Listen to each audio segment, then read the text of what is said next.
Février 2007, mon mari et moi passions sous leur coupa. Heureux et ambitieux de fonder notre famille. Nous n'aurions jamais imaginé à quel point faire grandir des enfants était compliqué. Ce que nous aurions cru si simple et si instinctif allait en fait s'avérer être le travail le plus difficile de toute notre vie. Tout petit déjà, quand mon bébé pleurait sans cesse, je m'investissais corps et âme pour réussir à l'apaiser. Mais je n'avais pas toujours toutes les réponses. Dans ces premières années, nous étions toujours à ses côtés, le voyant évoluer entre amour et inquiétude. Puis il a grandi, ce petit bonhomme. Il nous répondait, il s'opposait souvent à nos décisions. L'école a commencé à nous signaler des problèmes de comportement. Et une spirale infernale a commencé. Je criais au lieu de parler, je m'énervais au lieu de faire preuve de patience. Et le soir venu, je regrettais tellement tout ce gâchis. Toutes mes larmes, toutes mes pensées étaient tournées vers lui.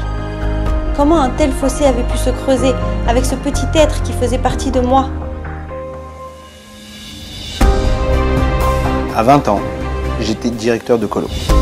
Les jeunes et moi, c'était mon fort. Entre amitié et autorité, je savais gérer les jeunes les plus en difficulté à la maison. J'avais si hâte de créer cette relation avec mon fils. Le jour où ma femme a mis au monde notre petit garçon, ça a été le plus beau jour de toute ma vie. Je me voyais déjà jouer au foot avec lui. Je n'avais qu'une hâte, c'était de rentrer à la maison le soir pour qu'il me saute au cou. Moi, son héros. Yossi a eu une enfance plutôt calme, mais en arrivant à l'adolescence, les choses ont commencé à changer. Et pourtant, lorsqu'on est père, c'est tellement si différent. On n'a plus les mots, on n'a plus les gestes, on n'a plus ce sourire. J'étais devenu celui qui ne comprend jamais rien, celui qui ne dit jamais ce qu'il faut, quand il faut, bref, celui qu'on évite.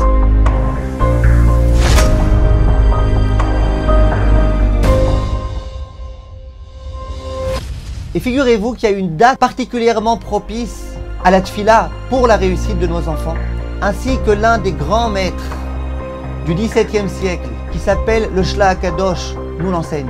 Il a institué une prière qui s'appelle la Tfilat HaShla, dans laquelle on prie pour que nos enfants grandissent dans le droit chemin, en pleine santé, qu'ils se marient, qu'ils aient des enfants, etc., etc. Et cette prière doit être récitée, ainsi que le Shla HaKadosh le dit, la veille de Rosh Chodesh Sivan, et qu'il donne de la tzedaka à des pauvres qui en ont véritablement besoin.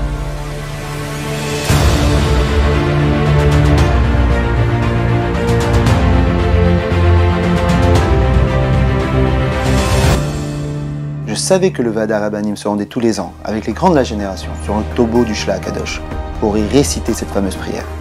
Je ne pouvais manquer l'occasion.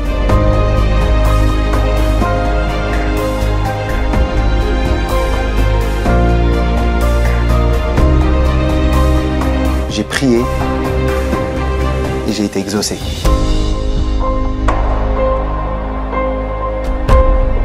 À l'occasion de ce jour si spécial, le jour propice à la réussite de l'éducation des enfants. J'ai prié et j'ai été exaucée.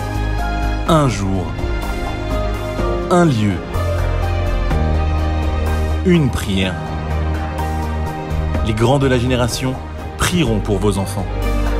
Alors transmettez le nom de vos enfants et soyez vous aussi témoins de miracles. Et comme le mentionne le Shla HaKadosh, accompagnez votre prière d'un don pour les nécessiteux. Vous soutiendrez ainsi des milliers d'enfants dans le besoin vivant sous le seuil de pauvreté.